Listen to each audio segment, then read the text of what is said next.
Some people have waited 3 years for the Xbox 360, but others have waited over 6 years for the sequel to one of the Nintendo 64's most popular games. Finally, Perfect Dark Zero sees the light of day and launches Microsoft's next generation.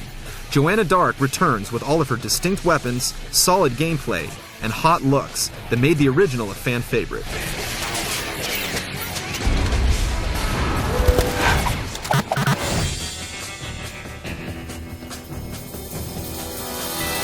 Perfect Dark Zero details the events prior to the Nintendo 64 version, following Joanna through her first live assignment after training under her father. It leads up to her meeting and joining the Carrington Institute, the same team she worked for in the original. This is a clever premise, and it could have provided a great dramatic story arc. Instead, it delivers bad voice acting and a laughable script. After being criticized for adding aliens to the end of the first Perfect Dark, Rare went back to a more down-to-earth storyline for the villains in Zero.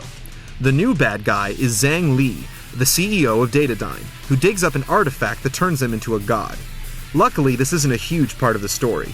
Instead, you're forced to watch Joanna's dad, a top independent secret agent, act like a complete moron. How he survived until now without Joanna is a mystery. He's clumsy, forgetful, crazy, and a bullet magnet. Carrington could have saved the story by taking Jo under his wing and setting up her training from the previous game, but he only appears as a hologram most of the time and barks orders. There is little character development, and few of the events in the game justify Miss Dark going to work for Carrington's Institute, which you never get to see. Considering the original Perfect Dark brought back some of the classic levels from its predecessor, GoldenEye, it's disappointing that we didn't get a chance to see some next-generation versions of the single or multiplayer levels from the first game.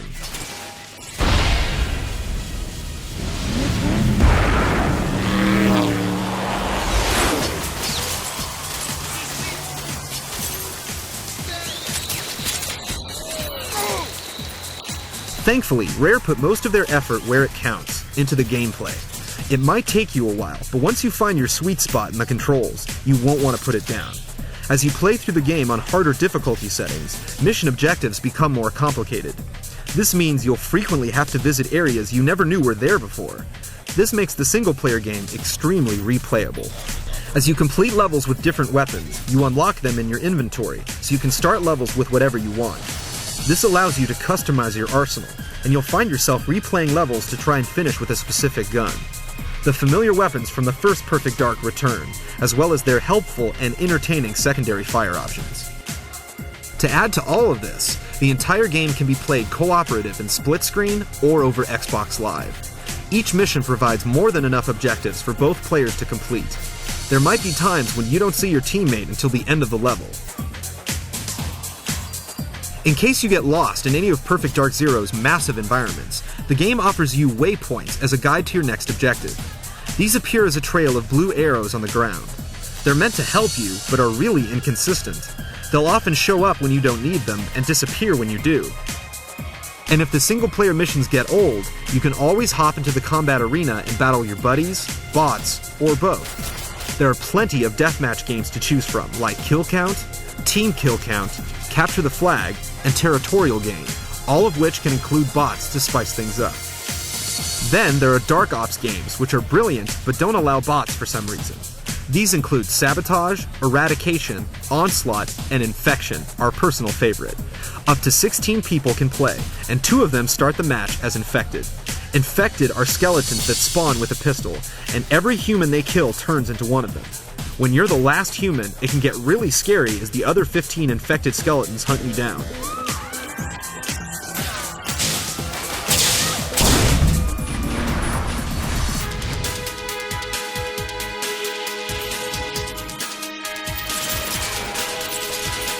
Perfect Dark Zero is arguably the prettiest launch title for the Xbox 360.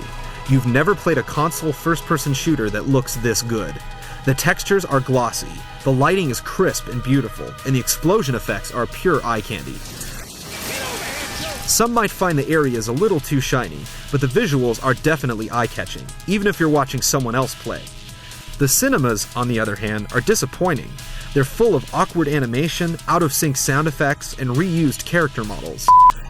You can easily skip or ignore these, but anyone looking for an engrossing plot will find these story breaks hard to get into. It's clear that Rare spent their time giving the game tons and tons of replay value. The level design has unprecedented diversity. Areas are insanely huge, and there are multiple ways to make your way through them. You'll fight through city streets, secret facilities, underwater bases, subway stations, jungles, temples, and nightclubs. You'll never feel like you're playing the same level twice, unless you're revisiting one for fun. The multiplayer maps get bigger and smaller depending on the game and how many people are playing. Unfortunately, there are only 6 levels available. Hopefully in the near future, Rare and Microsoft will release new maps, and maybe even some redesigns of the original levels from the Nintendo 64.